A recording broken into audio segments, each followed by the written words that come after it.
Hello and welcome everybody to the last GridWrap of the year. That's number 32, I believe. Is that right, Tessa? Yes, ma'am. Hello, everyone. And so we thought, while the cat's away, the mice will play. So as we're all on holiday, we've decided to take it easy and relax and talk about something that's very close to our hearts, which is machinima and journalism, basically. So we have invited along today Bernard Drux, who's Draxtor Despres of Second Life, a machinima blogger. My real name. Oh my God. Oh God, it's all over the internet. What are you talking about? So, this frightened the life out of me there. Oh God. You know, they say a shock a day is very good for you. I know, I hear you. They say a shock a day is very good for you. It keeps you going. But actually, at the moment, I don't want any shocks. Anyway, Drax, welcome. Mr. Machinima blogger extraordinaire, machinimist expert, journalist. You marry those two things. Yes. Well, first of all, thank you so much for inviting me. And I was kidding, you know, with the revealing of my real life identity. I take that stuff actually really seriously, and I've said many times that I find. This is a little bit off topic, but I think it's really important. That what Second Life provides, as opposed to all the other social networks, mainly Facebook, is that the power is with the user to reveal or not reveal what they want to reveal, and I think that is a major strength of SL. I mean, of course, the mainstream media. You know, every once in a while still goes, well, nobody knows who anybody is. They might be, I don't know, a crazy person, a naked dude in his mom's basement or whatnot. But the fact of the matter is, it empowers, really empowers the user. But anyhow, well, thank you for all this accolade, and I try to marry citizen journalism with machinima, and it's just so fascinating what's going on in Second Life. And when I first discovered it, it was just a way to kind of explain it to myself, and I started doing these little 3 to 5 minute little reportages just to kind of document my own sense of what this world is, and now it became more of a job almost. Yeah. It seems to have led you into a sort of parallel career to the one that you were following beforehand. I'm not going to say what it was unless you do. Yeah, that's right, and exactly. And I was a news director at a local public radio station here in California, and a small market station. That means we had about 30,000 listeners, and the market potential was 500,000, but the ratings were about 30,000, and radio is just, I'm such a big radio fan, and I quit the job when my son was born, to be able to stay at home with him, and SL really enabled me to kind of revisit that and take some of the stuff that I learned in radio and apply it and just kind of put it together with machinima. But before then, I really had very little experience with visuals. I also write music for film. Every 2 years I get a film project. I have one upcoming, a feature film this coming year, but you know, not in the capacity of like a cinematographer or something. So I was really just basically approached machinima, the visual side, from like a home movie director's, skill level basically. And but I had a solid the radio flow, the flow of just the rhythm and the flow of information with sound. That's something I know a lot about, and then like many in SL, you just start something slightly new or maybe something completely new, and then you just run with it, and it's awesome. Yeah, that's true. I think Tessa, you would agree with that, wouldn't you? Oh yeah, and I used to be. I actually have starred in one of his productions. I bumped down a bunch of trees with a backhoe or something. Tractor? Something like that, yes. And I had quite a fun time, and I got to do it over and over again. It was wonderful. Yeah, that's the complaint I hear whenever we're filming drama, is that, people tend to think that it's going to be actually, this is something to talk about, isn't it? Because people tend to think that it's going to be faster in here, that actually what happens is that as you speak is the speed at which you film, but of course it isn't that at all. So if you've written a 5-minute film, it is not going to take 5 minutes to film it. Yeah, and you know what? And you know, that's why machinima, like you said, you know, Tessa, you do it over and over. Oh, here's Klaus Jorica. He wants a TP, but if I TP him to the show, it's going to end up on stage. Should I do it? We can get Foxy Wilder could TP him. His name. You know him from Pop Lab. Yeah. But you know, this is so fascinating because this is obviously where machinima is so much more related to real life filmmaking in a good and in a bad way, as opposed to digital animation, which is really solitary. But you know, you have more control when you do frame by frame animation. But this is like real life filmmaking. There's a director on the set. He's going to get upset. He's going to start screaming at things, throwing things potentially. I'd like you to repeat that if you would, Bernard, because sometimes people tell me that I'm being a bit vociferous, but actually they haven't seen anything yet, really. No, I think you know, ladies and gentlemen. No, I think you might be the female Ridley Scott. I remember I watched a documentary on Blade Runner, and it was so interesting when Ridley Scott came to America to direct Blade Runner. The Americans weren't used to his kind of style, and they thought, hey, who is this Brit, you know, coming over here and screaming at us, and we don't even know what this stupid film is about. So I think. I mean, it requires a lot of patience, and sometimes, and I work with the designers from Sandcastle Studios, Gianna and Reed, and Reed is so incredibly talented, but he does get upset sometimes. I shouldn't say but, because I think naturally you get upset when you build something for like days or weeks, and then it shows up in a film for 2 seconds, right? Yeah. We're very lucky with our art director because he understands that completely. So in that sense, we're very lucky. We don't have that one. But we do have, you know, some very, very talented people in NBC who haven't worked on real-life film. And they don't know how boring it can be filming. You know, sitting around waiting. Well, can't I go off and build something? Well, yeah, if you like, but we're going to pull you out of it in a second, you know. But when that second comes, you know, then it... Well, anyway, never mind. So, we've entitled today's program as Kansas to Cairo, and we do have this focus on virtual worlds, Bernard, and I think you have picked up something that's very close to our hearts with this project.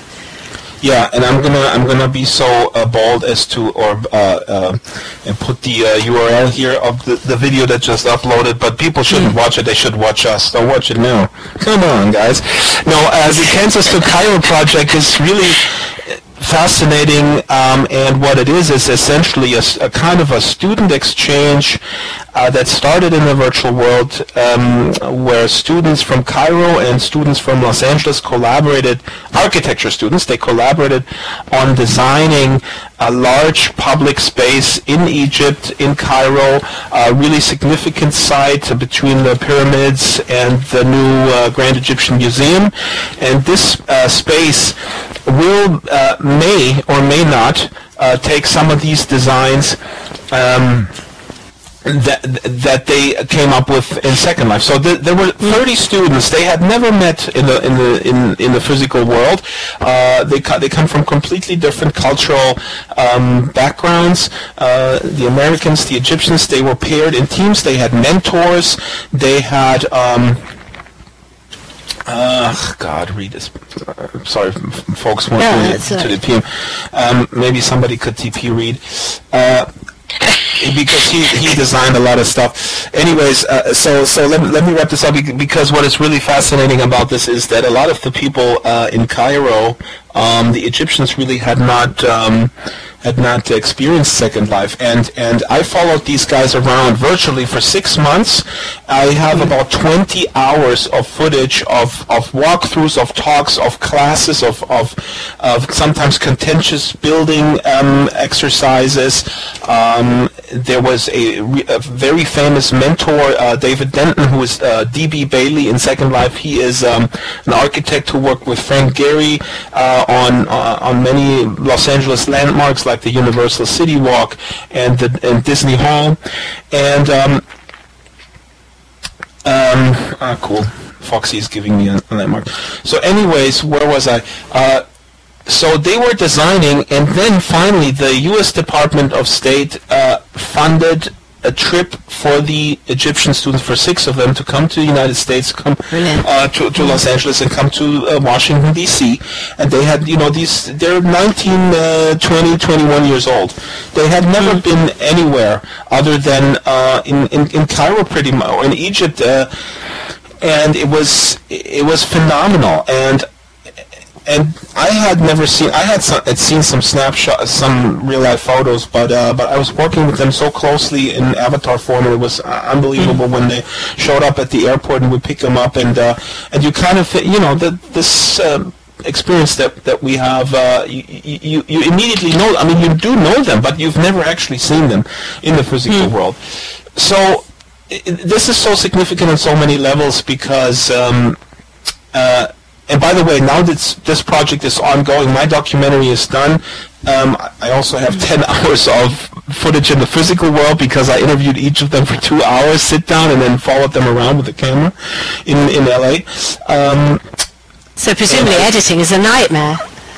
Yes, actually just really logging the tape, and then you just have to make choices, and you just have so many choices that you could make, and you have to make them quick. And it's not a 90-minute documentary. It's 3 fairly short little glimpses into what's happening, and what is really challenging is to condense this and not make it sort of fluffy and still have that depth. But that's, I gotta tell you, going back to radio, is something that I learned in the daily grind of radio, because if you do, and you guys do this weekly show, I think it's the same thing. And I work with a lot of filmmakers who work on large projects for 3 years. They work on a different clock. I think if you do a weekly or a daily thing, you're just a lot better in making decisions, because you have to make these quick decisions. And I think people who work on these larger projects, if it's writing a book or a feature film, they procrastinate, and on the other hand, they will probably say, well, if I do weekly or daily, you come up with a mediocre product because you don't have time to really make it good. I would disagree. I think you come up with the best that you can do in that time, and I think working under time constraints and under budget constraints brings out the absolute best in people. I want to say, and you can cut me off rudely, please, if I go on too long, but I want to say something that the K2C project, so this is the final thing. The first ones are already on YouTube, and this is the third one. And the State Department will use those. They're printing those on DVDs, and they're distributing these DVDs in their embassies in the Middle East. And showing those videos at conferences and meetings with other diplomats. So it's so interesting, working there and then hearing all this talk about, and I follow the Second Life Twitter stream of people bitching about Linden Lab doing this to the educators and kind of stabbing them in the back and so on and so forth. I'm not going to take a position here, but I work all the time in educational products. It's not true that they're leaving, okay? This is a total myth.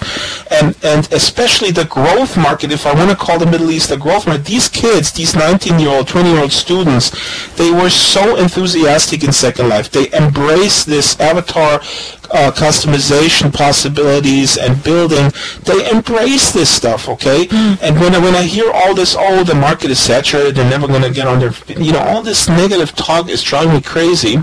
All this cynical stuff. I live in a different world. I live in a world where these kids actually do have fun in SL. What do you think, Tessa? I mean, about the negativity, because one of the things, I mean, I can absolutely feel exactly the same way, Drax. And it's like one of the things that I find so kind of galling is that that it doesn't matter what you're doing, there is always this bombarding of moaning that goes on. And actually I find that really enervating, because it stops you from moving forward, and it must stop those people themselves from moving forward, I would have thought. Yeah, absolutely. And Tessa, while you address Tessa, I don't want to... Yeah, do I get a chance here? Yeah, that's what I'm asking you, Tessa, because we were talking about the market being saturated. You have two... you have 2 points of view, and I don't think either of them is invalid. And I'm not going to agree that the creators aren't leaving, because they are. I know, because they're coming to our grid as well, and others. But I think it's not about leaving; it's about expanding. Some have to leave because Linden Labs unfortunately timed the event of their announcement about the withdrawal of the discount at a very sad time, and it was after budgets were made and done. And Linden Labs in many ways owns its own problems because they create them themselves, and I think none of us will disagree with that. And that's not about being negative, that's just about being real. But having said that, there is still a lot of education still in Second Life. We don't want Second Life to go away. There's a lot of people who have a lot of negative stance towards Second Life, the place, the community, the people that are in it. And we've, at least people I hang around with and my company, we don't feel like, even though we're in competition in somewhat a way, that really means we have to hate the people who are in it or hate the community. That I just can't understand, because we are all born from this community. We are all an extension of that community, and to say we hate it, it's sort of like saying you hate your mom. I mean, this doesn't make sense to me. Yes, there's been huge, colossal mistakes made, but I think people are going to find their solutions one way or another. And some it will be to stay here, some it'll be to be here and other places and do satellites, just like they do in real life, And I think that's just a normal evolution of this software. So I don't think any of us should be intimidated or negative about it. I think it's really very hopeful, because the more we expand out, the more the name gets out, the more the industry grows, and the more we get exposure as a community. I think that needs to happen. Yeah, and I want to say no, go ahead. Good points, because I want to very much differentiate between valid criticism of decisions and just pure negativity. And sometimes you look at the Twitter. I get up in the morning, and maybe I shouldn't do this, but then I check the Second Life Twitter stream, and and it's so funny because at night, when I get up, I still get some of the Japanese stuff. I can't read it, but it looks good. And then when the English-speaking folk come back, it's all like, "Oh, Linden Lab sucks, you assholes, blah blah blah, this and that." And as much as, for example, you mentioned the timing of this announcement, absolutely, I would also say it's a bad timing. Linden Lab has a long history of this bad timing. But I gotta say, and this is not to defend them, but we have to keep things in perspective. Here's a relatively small company dealing with a pretty cutting-edge piece of software with so many difficult areas. And yeah, in hindsight, everybody says, "Oh, why did you even, spend so much resources on trying to market this as enterprise? I could have told you it's not going to work." I'm not so sure. Actually, at some point, I thought maybe this is going to work, and it just coincided with a lot of other things, financial crisis and such. But the fact is, Second Life is not a pair of shoes. It's very difficult to sell. A pair of shoes is easy to sell because you wear them. That's it. And you are absolutely right, Tessa. This is obviously still very much for content creators and for everybody else, including me, machinima folk, and so on and so forth. Very much a niche market, and it has to grow, and I think it will. And I don't know where did I read this. Gwyneth wrote a really, really great long piece about why some people will never find Second Life interesting, and I couldn't agree more, because it's about if you're the kind of person who you put a box of crayons and a piece of paper in front of them, and some people will draw something and will totally be sort of sucked into this white piece of paper and draw something and do something with it, and others will go, well, I'm bored. And that will never change. So my biggest criticism for Linden Lab actually always was you guys try to bring down the first hour to 5 minutes. Forget about it. You're fighting a battle that you cannot win. If you try to get people in there who think it takes too long to sign up for Twitter, we have to deal with this. This is the negative aspect of this instant gratification culture, and you will never get these people in there. Forget about it. Yeah. Oh, yeah. Yeah, I think totally right. There's always enough for everybody, isn't there? You're always going to have somebody who it's too hard for them to learn, and really what they're saying is, I always say there's very few times that I don't know really means I don't know. It means I don't want to think about it. I don't want to invest in the time. I don't want to work on it. And you're always going to find those people who are afraid of change, afraid of the learning curve, afraid to have to breach out. And then there's others, like you said, who dive right into that white piece of paper and see so much opportunity that they can't keep themselves from drawing. Where others are just going to sit on the edge and do little lines on the outer edge and watch while everybody else draws. And when they see a lot more people jumping in and doing fun stuff and getting excited about the work they do through virtual and the opportunities that are available, then those people who are just drawing on the edges and scribbling and really watching us are going to say, oh, okay, I see what they did there. Okay, I can do that, and then they'll jump in too. But they're not going to be the first ones. The first wave are always the artists, the innovators, the people who aren't afraid of risks, or aren't afraid of looking foolish, because Lord knows we've all put a box on our head and lost our hair in the early days and looked like a fool as we looked around. Everybody said, okay, well, that wasn't what I intended. But we're not afraid to look foolish. We're not afraid to look bad for a second, as avatars. And we're not afraid to look different and to express who's inside of us as opposed to who we are in real life. Because there's no reason why age should define you, or weight, or heritage, or skin color, or eye color, or if you have cancer, you've lost your hair. None of this should affect your abilities. But in real life, people shun anybody who doesn't fit into this little narrow description of this is a successful person. This is someone I should invest in. And that's what Virtual Worlds does. It breaks out of that mold and allows everyone who is not allowed to play in the play yard with all the cool kids to be cool and play right side by side and see what we can do. Oh my God, look at what we've done as a community here and beyond. It's just incredible, and that's what we need to remember. That's what we've lost in all the chaos of, the bad management from Linden's, making decisions that were rash. And granted, they didn't know they were making the 3D web. They thought they were making a cool DIY game platform, and I think they were totally lost. And I still think they are to a great extent, that they have no idea what their software is about, what their community is about, what the target of this should be about. I think they're completely and utterly lost.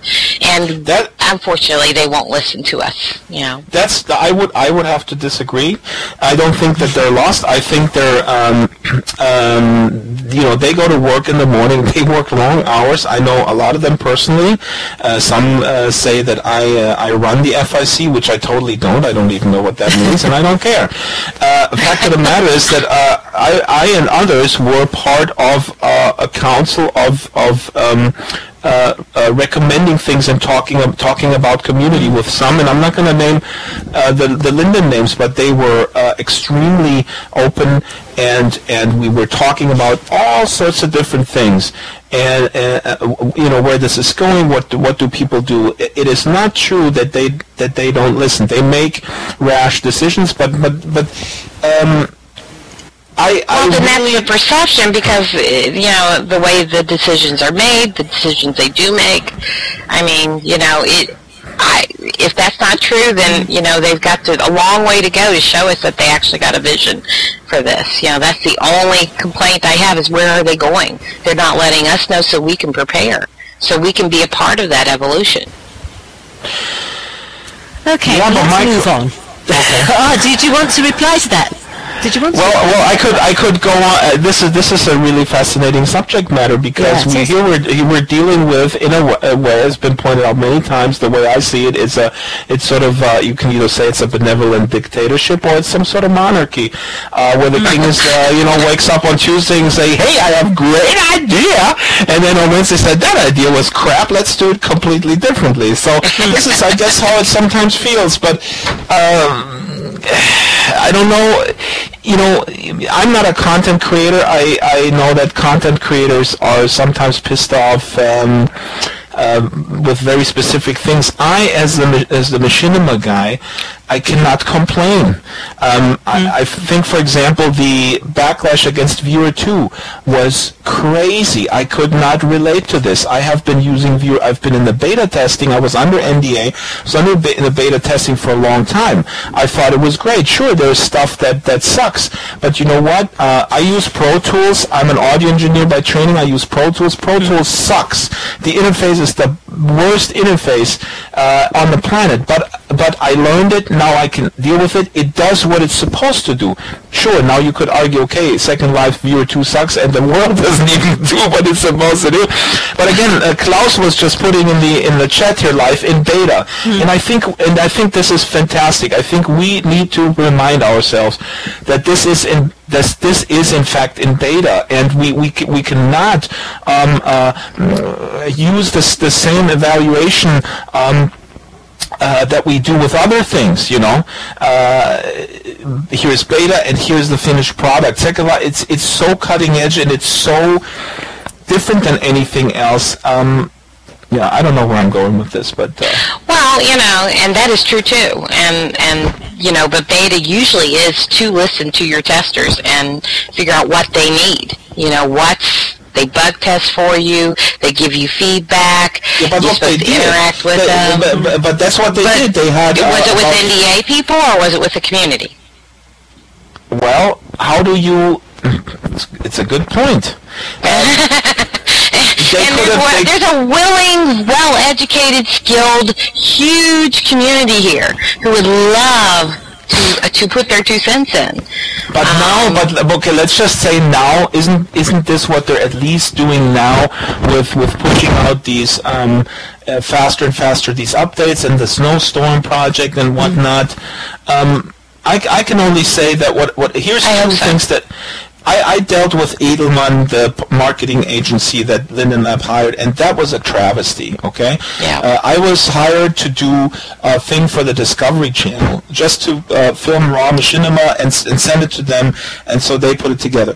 I dealt with a 20-year-old completely oblivious woman at Edelman, and she didn't know how to teleport.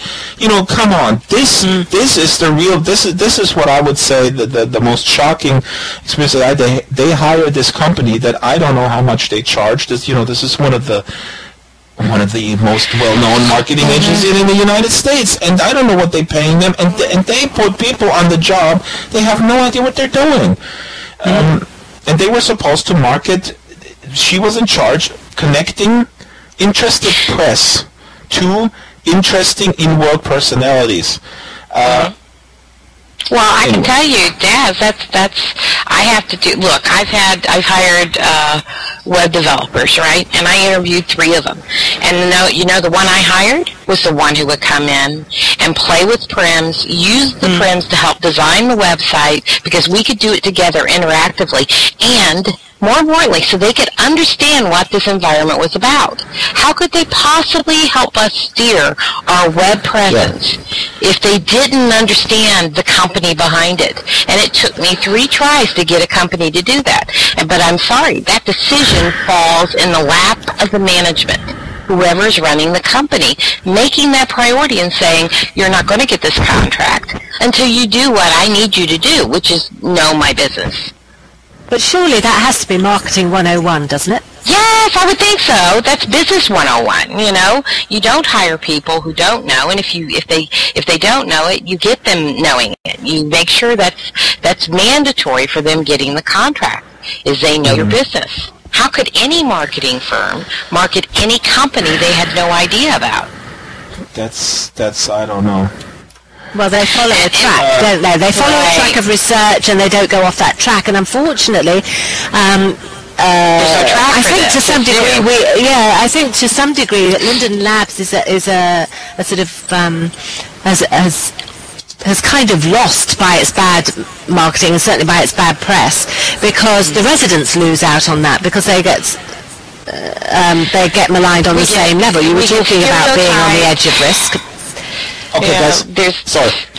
Yeah, go on. No, these are good points with the marketing, and I absolutely agree. You can't hire, a marketing agency, and then they don't know what you're doing, and then the question is, this is your responsibility to tell them the product, or is it the responsibility of the marketing agency to inquire about the product and then only go ahead with a strategy once they know what they're actually selling? But I gotta say something about the bad press, because I was going to mention this earlier. I think also this bad press and that Second Life is so in the mind of the public, sort of this burn victim. I don't know. I cannot agree. I was working with USC recently, also students age group 20 to 25. They had never heard about Second Life. Then they came in. We did a disaster preparedness thing. They thought it was awesome. People here from PBS, some of them have heard about it, but the people who greenlighted the Deep Down project, they haven't heard about it. And some people came in and they had a great experience. So. I don't know on which blog I read this, but I don't think it is true that everybody out there knows Second Life, and people who are not already in there, they don't like it because they heard about the flying penises. So this we got to put it in perspective. Yeah. Well, I think that's absolutely true. However, what I would argue with that is, well, not argue with it, but what I would add to that, Bernard, is that, for example, in the UK, the BBC went on at some length about Second Life and all the nastiness that we've heard about. Yeah. And never ever really balanced that opinion. I mean, they've sort of done a couple of things. I was working with the BBC when all that was going on, and it just, in the end, I was going with projects in Second Life to the BBC, which would just get the sort of curl of the lip side of the mouth. And they continue to have that attitude, although it has to be said that their short film people have made a connection here and have been doing a partnership with someone in here for a while now. But that's about the only level. No, you have a point, and I remember this. There was a semi-balanced BBC thing a whole long time ago where they portrayed three couples. I forgot what it was called, but there was one relationship that ended in a disaster, another one that they got married. And in Germany, I'm from Germany, and I was in Germany at the time when it happened. There was the child pornography that was detected, and it was really the worst. The Wonderland documentary. Well, wait. Let's clarify that. That was a 50-something-year-old and a 20-something-year-old portraying a small child with an adult. You really need to clarify that, okay? Because it was not. Yeah. No, Tessa, I'm very aware of these. Yeah, but just for the viewing audience, because we're going to get people who aren't there today. Right.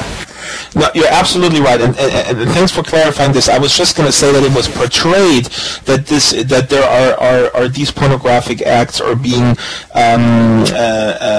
perpetuated in Second Life, and the problem was that this is illegal. It's illegal in Germany to depict that, no matter who does the act, and in this case, consenting adults. They were basically role playing.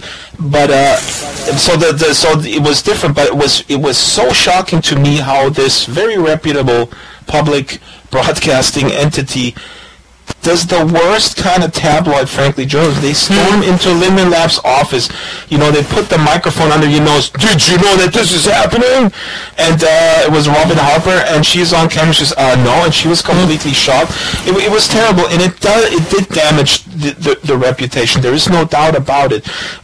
I just think that this is, I don't know how, how still this is so, I don't know. It's unfortunate. Whether it's still there. Well, I think it's going to fade away. I do think it's going to fade away because what you've got are the education people in here who actually don't give it that kind of press at all. What you do have is quite public debate in here and out there from one to another. To some extent, the moaners and detractors are sort of healthy because they keep it out there as a discussion, out on the net or whatever, so that it is constantly out there and on many, many, many blogs and Twitter's feeds and all sorts of places. That's true. So to some extent, that is a positive element. Because what they are actually concentrating on is the operations area of Linda Nabs as opposed to the in-world content so much. So.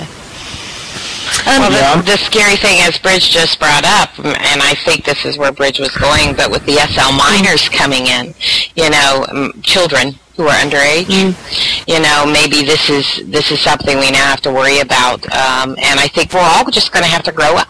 It's really, and this is what we have to grasp, and this is, what we've been all about, is that we have to grasp this isn't pretend anymore. We aren't in a fantasy land. Yes, there are clearly delineated role-playing entertainments, but me and Dousa, we're sitting here, we're doing an interview with you, and we're all real-life people talking about real-life things through a virtual environment. Does that make what we're doing role-playing?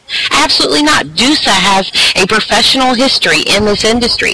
I've been doing this for 15 years. I've seen it almost from day one.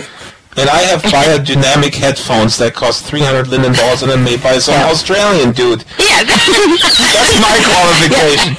Let's not talk about the amount of money that's sitting on our desks at the moment. That's right. That's right. We're single-handedly rescuing the global economy. There you go. So anybody who says this is fake, that this isn't real, isn't being real with themselves. Certainly there are people who come here just to play, but they're spending real money. They're in collaborating and working and buying into real companies. We just got news today that guess what? The tax man has come knocking on the U.S. doors, and anything over $20,000 or 200 purchases will be classified as real income. So there goes. That's the last vestige. We have no more excuses to say that this is pretend. And now with the kids coming in, I think we all just have to grow up, accept that the Camelot age is over, which is what I call the early years of Second Life. Being in here since 2005, I think I have the right to say that. We had this magical time of just open freedom, and the first SLers who were in here were so filled with love and joy and creativity, and I hate to say it, but I think the worst thing they ever did was open up the freebie thing, because it made us a minority. These people, us core people who started this, who helped build what SL is now, we got ran over with the I want to hook up with you and leave you crew, or I just want to look hot for one day, and then I'll see you maybe next year, the people who weren't truly invested, or I want to rain penises on your press conference, or I want to draw penises in the sky, or I want my bully box to push you all around your sim for 24 hours until Lyndon decides to do something about it. Yes, that's what we got out of the freebie thing, and when you have 10% of your audience literally paying for the play of 90%, that's scary. How can any business survive? And how can we be heard when those of us who are truly invested in this industry are such a minority,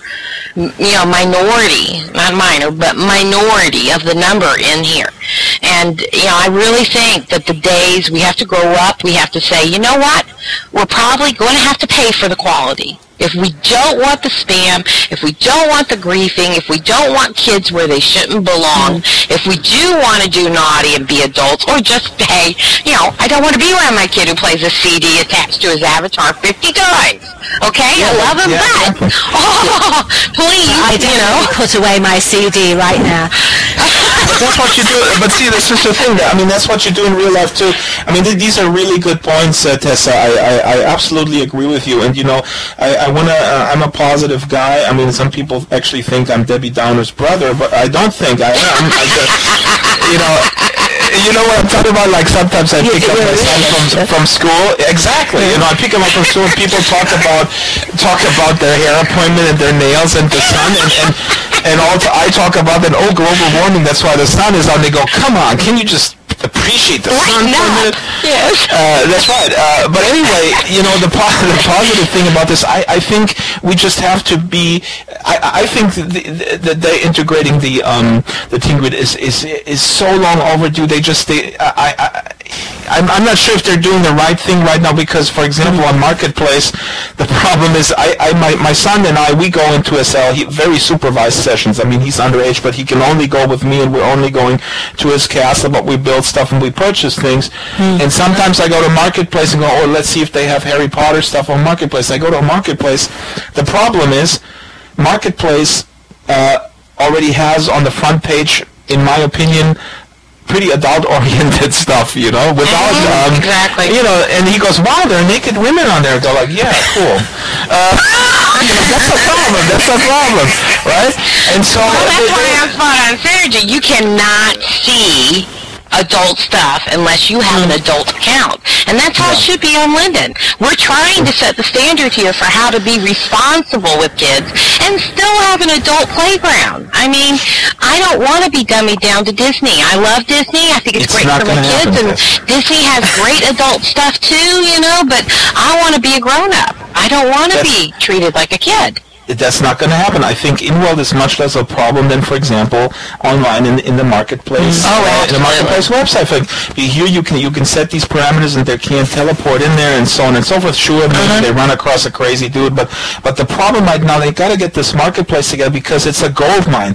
The Marketplace is a gold mine, and it's also not for them, but I think for the thing is, so you want to also for the kids. I think SL is just so much better than any other virtual world or any other game which is really pushing a licensed toy and make you sort of just pushing the same old out there. I'm not a fan of Club Penguin because I find it ridiculous when they say, hey, this is all about customization, and then all you can do is to change the color of your stupid penguin. It's ridiculous. That's paint by numbers. But here is real creativity, and that's what the kids need to learn and need to blah blah blah. So my last point to this one was I spoke to a class over here in Monterey one time, Monterey Institute of International Studies, and the students were really interested, and then a teacher says, but isn't Second Life all about sex? And then I said, and this was one of those rare moments when you're up speaking and some original thought comes to your mind, and I said to her, if you go with your kids to Amsterdam, are you going to go to the red light district, or are you going to show your kids the canals and the architecture? And I think that this is a simplification, but that was one of these people who had the perception that it's just all a brothel, basically. Right. I heard from somebody, maybe this isn't the truth, but I heard they're dismantling the red light district. That they're letting people buy them out, they're making them condos, and they're going to basically whitewash the red light district. Is that true? Well, I don't know about whitewashing, but it is not what it was before, I believe. So, but they're doing a lot in Amsterdam like that. That is. Drax, can I just ask you something? You talked, just to sort of go back a bit, you talked before we came on air about another project that you were involved in. Yeah. And to answer your question, yes, you can ask me a question. I can answer that one affirmatively. See, I'm just now getting started. Thank God the show ends soon. You can always come back. We can do round two with that. Sorry, Klaus and I, we have to get our kids together, but Klaus says my son wants to shoot someone. That's great. My son only wants to stab people with his Harry Potter sword. So the other project that we did is called Deep Down, and I can put this in the chat here. This is a film about coal mining in the United States, mountaintop removal mining. That's the one I was in. That's right, and this is. You're kidding, but actually, this little film that they did was put together. And was shown apparently in the broadcast that was seen by 2 million. Oh, I put the wrong deepdown.org. You said you put in the wrong URL, Drax. Oh shit, that's a porn site. Sorry. Here we go. It's all about sex in Second Life. Let me see. Now he said the A word, and he said the S word, which I said. I'm sorry. Hey, excuse me, but after this is an adult show. I don't mean it's a porn show, but I mean we talk about adult matters, and we are. It's a grown-up show. It's a grown-up show. I'm quite sorry to use less language than I'm used to. And let me tell you one thing, and it's also cultural difference. You're from England, I'm from Germany, and let me tell you, in Germany, we show a lot of naked people on television, but we're a little bit more anti-violence. And I have this discussion all the time. I think, for example, gratuitous violence here in the United States on television, they just show it, but then they make a big deal if somebody shows a boob. Yeah. Oh, it's a nipple. Oh my God! Yeah. They showed her nipple. She had a clothing accident. Yeah. That's what it is. It was a clothing accident. Yes. If you kill her with a machine gun. Coal mines. Why coal mines in? Yeah, it's all right. So Reed is actually here in the audience, and he designed Sandcastle Studios designed this. So here's what Deep Down is about. Deep Down is a 90-minute feature film about a community in Kentucky, and they're impacted by coal mining, by mountaintop removal, where companies go in and they explode top of these mountains to get to the coal. They harvest the coal, and it's environmental. It's insane. All the rivers are polluted. People have asthma, and the film depicts two people, one community activist that wants to keep a coal company out of this community, and the other one is a person who contemplates selling his property to the oil, coal mining company, and cash out basically. It's not that he's a cynic or anything. He's really thinking about these things, and these are people in a very small community. They don't. It's not that they become enemies, but the film really shows these both sides. They show, people who have worked in the coal industry forever, and they just want to get a fair share. And when the coal company comes in there, they promise them everything. They promise them these jobs, and so the community is really split. And it also shows these environmental issues, and it follows the activist that ultimately succeeds in pushing out this coal company. And it's a tremendous film that deals with environmental issues, but also sort of towns that are just cut off from disenfranchised. Absolutely, and they're dependent. Mainstream society, absolutely. Yeah, and exactly. And so what we did, and I shouldn't say we because Sandcastle Studios pretty much did everything. I just hit the record button. But they designed a game that sort of a replica of that town in Kentucky, and a game which has game components where you can go through the experience of mining coal, and then also go through the experience learning about other alternative forms of energy. And so this is a place where students can go in, teachers with kids. They can have discussions, they can be in that immersive environment and learn about the issues. And so it extends that part of this, extends the issue of the film. And so, obviously... That's what it should do. This is why we do this, right? Yeah, and what one last thought about this is that... Very good point, Foxy. Exactly. And so here's a film, which is a 90-minute film that runs once or twice on PBS, then it's online for a couple of weeks, and then essentially it's gone, and it's it's going to be on DVD or whatever. But the point really, I think, that filmmakers are learning that deal with social issue films is that Second Life is a great option to to have this issue stick around and just be permanent in there, and you can always go in there, you can always discuss with someone, so it's not just a film that airs once and then it's over with. So that's what they're very slowly learning over there at PBS. I don't want to be... Okay, so Tessa nudges you and says, does this also include because she's pointing to the side, it says GridWrap. Do you see this extending to beyond Second Life as well? Are you asking me? Yes! Are you going to start filming some of your projects outside of Second Life at this point? Are you expanding to the other horizons in the Metaverse? That's a good question.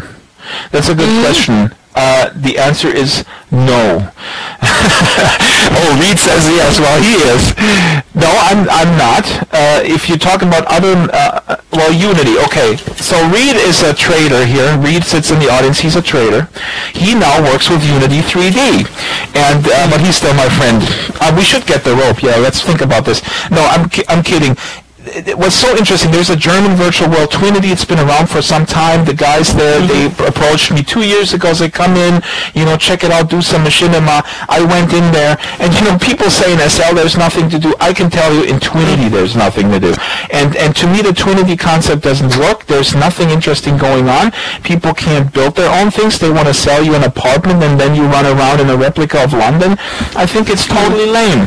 So I didn't find anything interesting in there. What is interesting is user-created content. It's what people make of it when they're given a piece of land and just fill it with colors, and that's what makes SL unique. There's nothing else out there. I don't see a competitor on the horizon.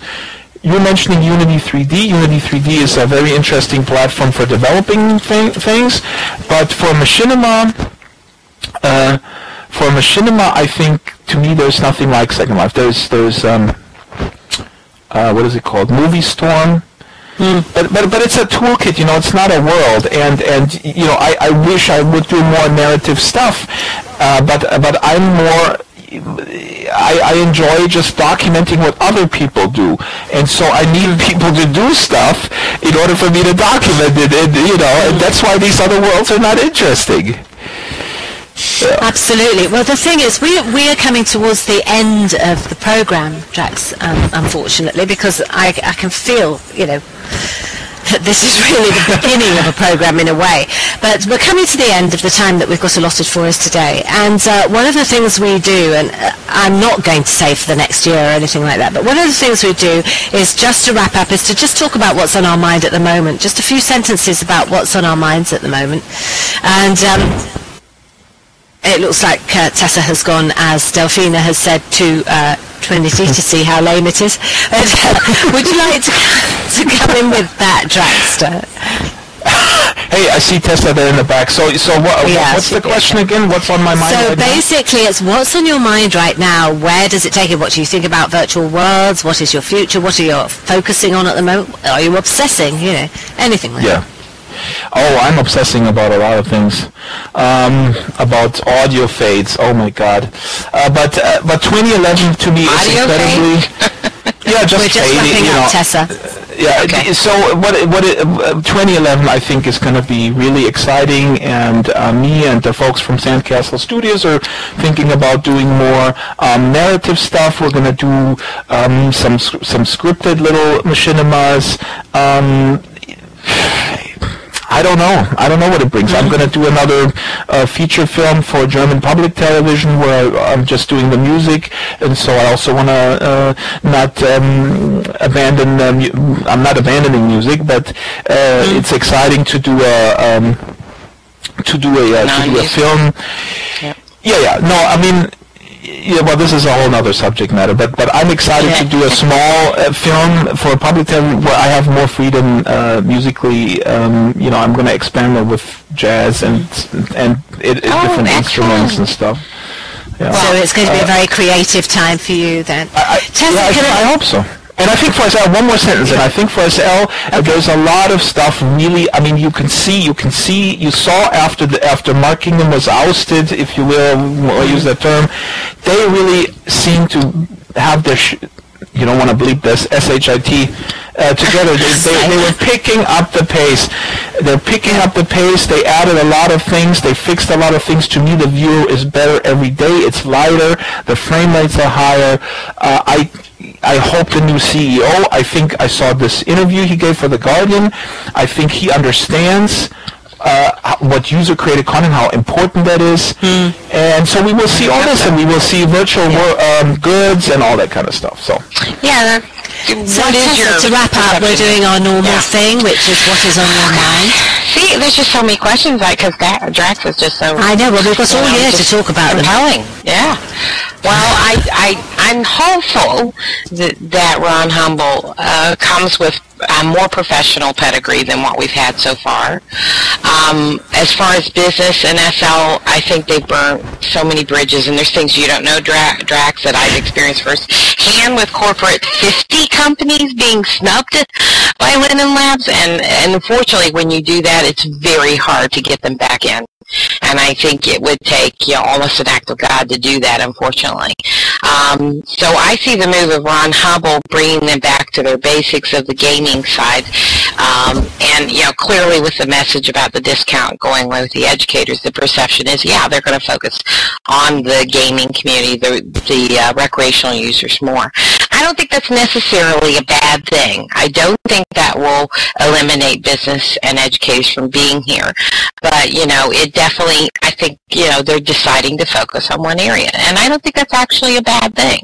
I think in the long run that could really be their salvation.